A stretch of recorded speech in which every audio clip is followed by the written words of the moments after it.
बाथौ बिबुंसारनि जर'ख रादाबाव आं बिनय मुसाहारि गिबियावनो बयखौबो बरायग्रोना लानाय जाबाय। दिनैनि खर'सा रादाबफोरा जादों फारियै अरां बियाब दुलाराय बाथौ गौथुम लाइमोन आफाद आरो माइनाव आफादनि खुंगा 15थि सावरायमेला सानसेनि हाबाफारिजों खुंफुंजायो। नोलोबारि बियाब लाइमोन आफादनि खुंगा 25थि लाइमोन शिबिरा साननैनि हाबाफारिजों दिनैनिफ्राय जुरियो। पानिर बियाब लाइमोन आफादनि बानजायनायाव खुंफुंनाय गौमा आर'जजों लोगोसे खुंगा 1थि लाइमोन सावरायमेलखौबो दिनैनि सानसेनि हाबाफारिजों खुंफुंनाय जायो। भैयाघाट बियाब लाइमोन आफादनि खुंगा 10थि लाइमोन सावरायमेलखौबो दिनैनि बे गोथार सानावनो सानसेनि हाबाफारिजों गाजा गोमजायै खुंफुंनाय जायो। मख'जाथावदि माजबाद बियाब दुलाराय बाथौ गौथुमनि बानजायनायाव दौरि आरो फोसावगिरिफोरखौ लाफानानै मोनसे सोलोंथोन एबा ट्रेनिंनि हाबाफारि खुंनाय जायो। अक्ट'बरनि 5 अक्ट'खालिनो माने फार्स्ट राउन्डआनो जोब्बाय। फार्स्ट राउन्डआ जोबना थांबाय। दा नैबे दिनैनि बे अक्ट'खालि जों गामियारि जिथुनाखि आर'ज हानजाफोरखौ जोङो हांख्रायहरनाय जाफिनाखै। आरो फैबाय थानाय 19 अक्ट' नङा होमबा 19 अक्ट'खालि जोंहा बाथौ धोरोमनि मा होनो ब्रैथि जिथुनाखि मा होनो खाथि फोरबोआ जोंहा फैगासिनो दङ। बे फैबाय थानाय मंगलबाराव जों 19 तारिखखालि थामथि जिथुनाखि जाथायफोरखौ बे फैगासिनो दङ फैबाय थानाय जिथुनाखि मंगलबार। दा अब्ला जोंहा गामियारि आर'जखौ बेखायनो जों हांख्रायथ'नाय जाथ'वाखै। जोङो आसा फारिदों बे खाथि फोरबो जोबनायनि उनाव आरोबाव जों फोसाव बिफाना एसे जर'खा माबा मोनसे सावरायफिननानै आरोबाव जोङो गामि आफादनि गासै रायजो राजाखौ बे थानसालियाव आरोबाव नैथि खेब 2021 मायथाइनि नैथि खेब बे जिथुनाखि आर'जखौ जों जागायफिननो हायो नामा बे खाथि फोरबोनि उननिफ्रायसो लानाय जासिगोन। बेखायनो बे मोननै मंगलबारा जोंहा गेप थानाय हिसाबै जोङो बे खामानिखौ लानाय जादों।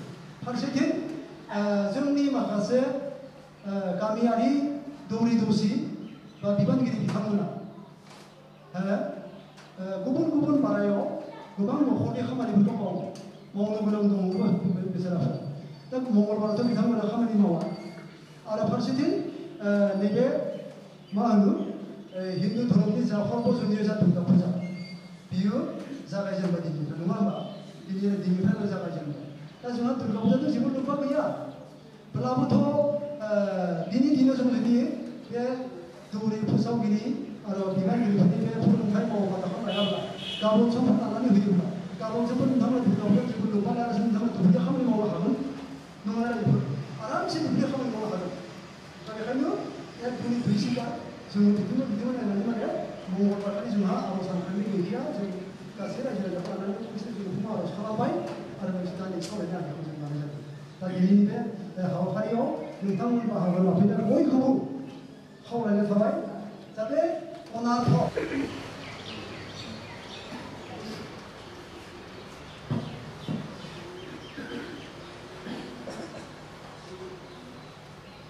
फोसावगिरि बिथां हरसिं बसुमतारिसिम आफादनि जानानै रोजा रोजा साबायखर थाबाय।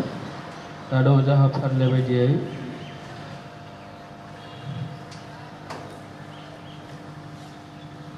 4 नम्बराव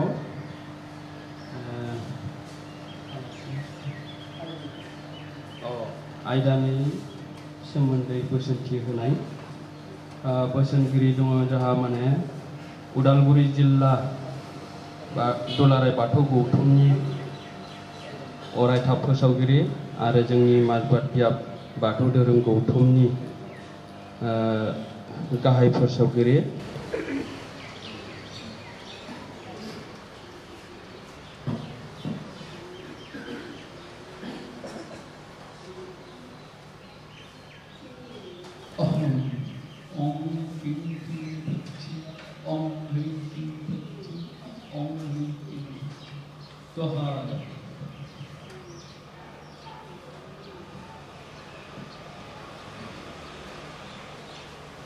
मानगोनां सिबिजाथाव